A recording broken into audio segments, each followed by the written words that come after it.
feel like I'm going to be giving eulogies for the whole year because, in a way, when your uncle passes away, you're kind of disenfranchised as one who grieves. Meaning, I was very, very close with my uncle, and he was my father's brother. For those who don't know, my dear beloved uncle passed away about 2 weeks ago. And I feel like I want to dedicate a lot of this year's sermons to him, thinking about him quite a bit. And one particular aspect of his life that I want to focus on tonight, and its resolution in a way, or its highlighting, or its tension, or its just what it is that my uncle was a tremendously skilled singer, someone who had a perfect joke and a perfect line at every moment of the day, night, and afternoon. My uncle Joe Ingber Yosef Shalom was uniquely gifted in his capacity to communicate, to speak, whether it was the timing or the rhythm of his speech, whether it was the pitch and the tenor of his voice. Something about Joe was always communicating. And yet, as everyone who came to the funeral knew, and those now sitting here will know about him, he had months in the year where he would hibernate and not speak at all for months on end. He was a beach bum. In fact, some of the people who came to pay homage to him were his chevra, his friends from the beach. They had dedicated, out in Lido Beach, in Long Beach, they had dedicated a bench for him. There were hours where someone who stood up at his funeral said there were hours where we would sit on the beach and I would look over at Joe and he'd look at me and we'd just smile. 8 hours at a shot. The only words that would pass between us, he said, were hard work moving to get into the sun's direction. And they would commiserate and go back to the sun and to their internal Zen-like posture. This balance between spoken and sung word and deep, reflective, introverted silence, between spoken word, between sound and all of its fury and the depth of silence and its own sound, is something that I'm thinking about so deeply tonight because, as many of us found out this past week, when one comes to pay Shiva, when one comes to comfort a mourner, there are many things that you can say that are the wrong things to say. There are many things that once they leave your mouth, you have a hard time pulling back in, and once they have been disclosed, they can't ever be recovered or closed over again. How we are with people at that essential moment of their life was very clearly up for all of us on a national level over the last few days, and for my personal family over the last couple of weeks. It was remarkable to see the tap dancing that was going on when people came into my parents' home. How many people here have gone on a Shiva call? So for those who don't know what a Shiva call is, it's the 7 days of mourning for relatives, very close relatives, a certain group of relatives, whatever it might be, but it is the Jewish way of expressing deep grief and being supported in that grief work. Well, it's really hard to know how to be with people when they are in that space. When people are sad, but maybe angry. When people are feeling closed or maybe open. When people you haven't seen for 10 years or 20 or even, as we found out this past Saturday night, even 50 years. Is it a kiddush? Are we schmoozing? Is it socializing? Is it appropriate to make jokes? Can we laugh? Should we say hello to somebody? Should we wait for them to say hello to us? Should we sit there and wait for them? What's the protocol in that context? How do we navigate speech, spoken word, communication, and silence? And does silence itself convey what needs to be conveyed? How do you do that? So I want to look at Noach. I want to look at Parshat Noach. I want to look at the story of Noah and the floods with the eyes of a great spiritual master. Some of you might have heard of him. His name was Yisrael ben Eliezer V'Sarah, otherwise known as the master of the good name, a great, great Rebbe, a great thinker.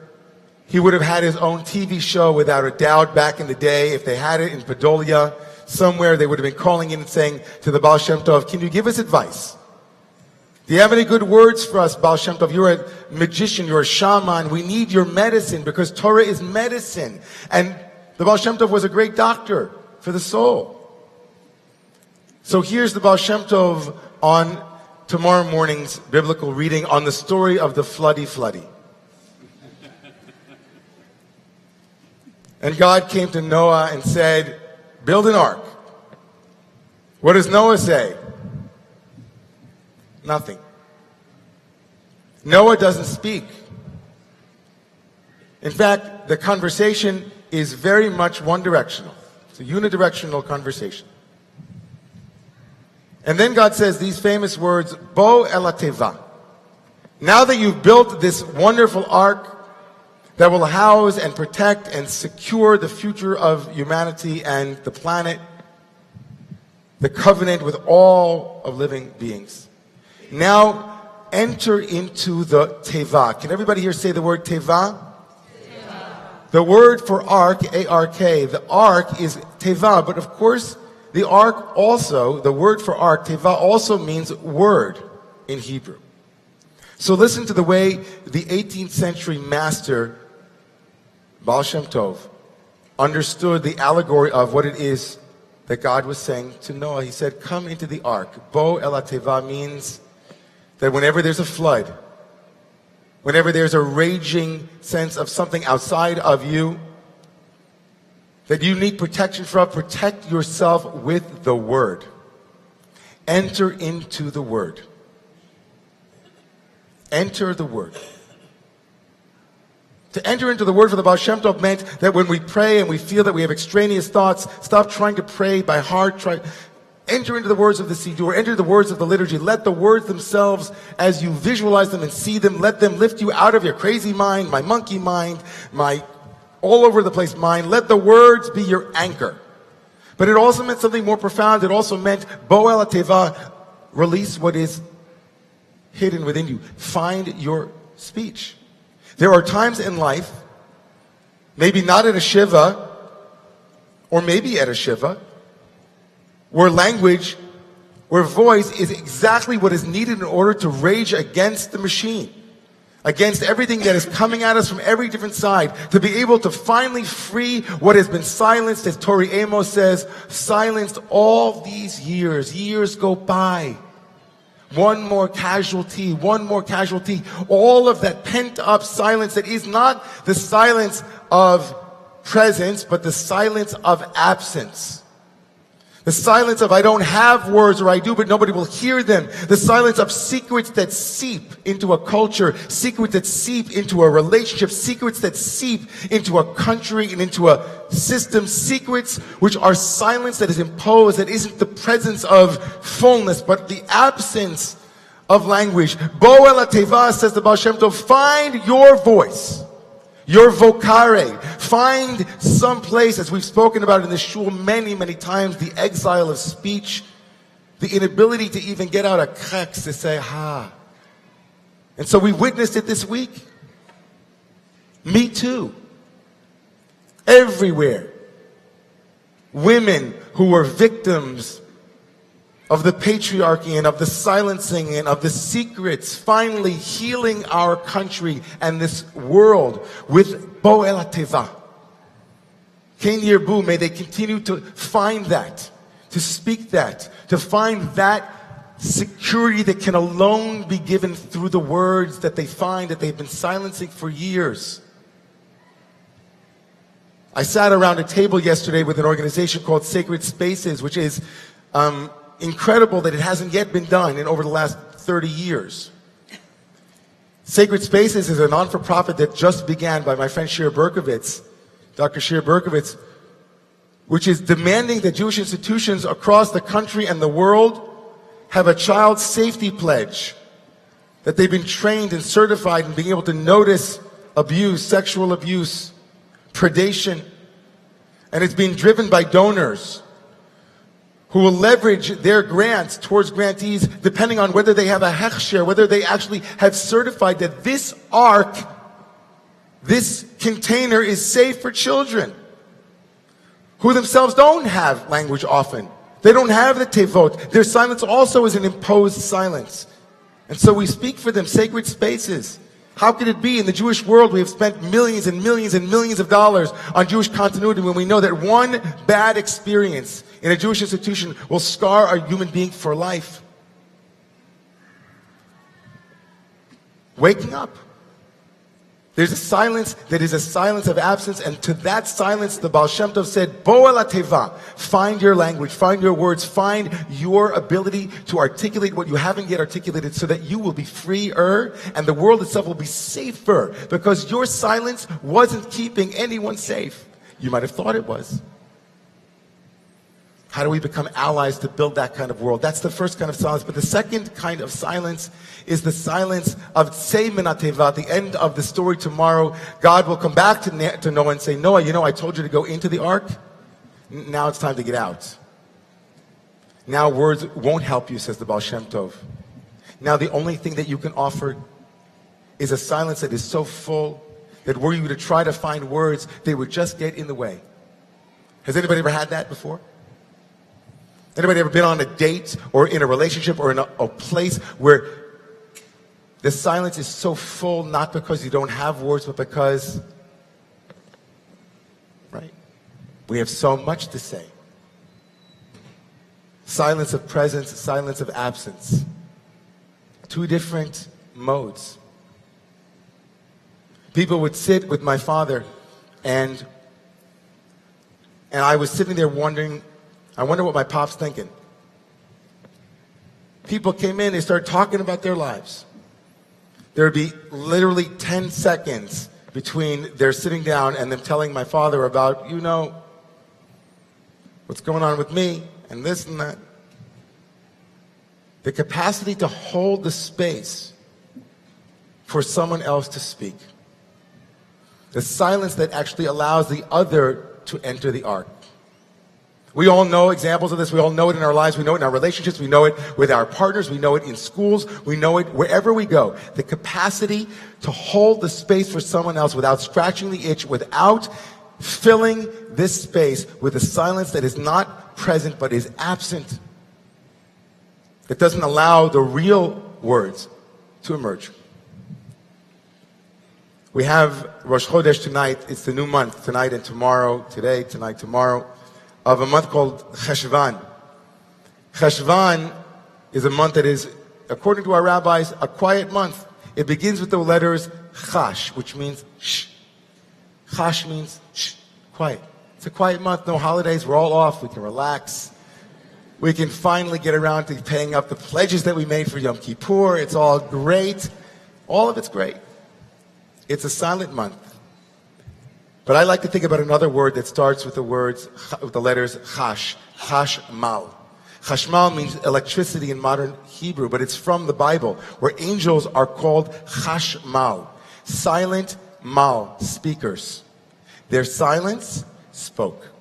So let me ask you a question now. Before we finish the service tonight, you're going to go off to your different ways. Wherever you're from, go back, hopefully, with an experience tonight of Shabbat that will in some way nourish you. I want to ask you to ask yourself tonight and tomorrow, just this one Shabbos. Don't do it on Sunday. If you do, you fail, okay?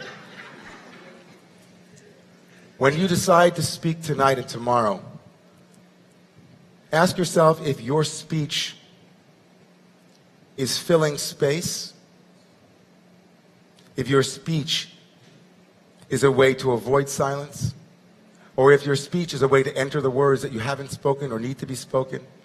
And do it the other way. When you're listening, is your listening allowing the other to find words they might not have found? Is there a way to listen as actively and as generatively as we speak? Imagine somebody coming to you and saying, you know something? Hi. And at that moment, you have no idea what's being born in them. Is there a way for this space that is between us to be chashmal, electric, alive with a listening and a speaking that's a listening? Is there a way for us to enter into other people's grief, other people's excitement, other people's anger and rage with a sense of my silence might birth in them a healing that has been waiting for 4 decades?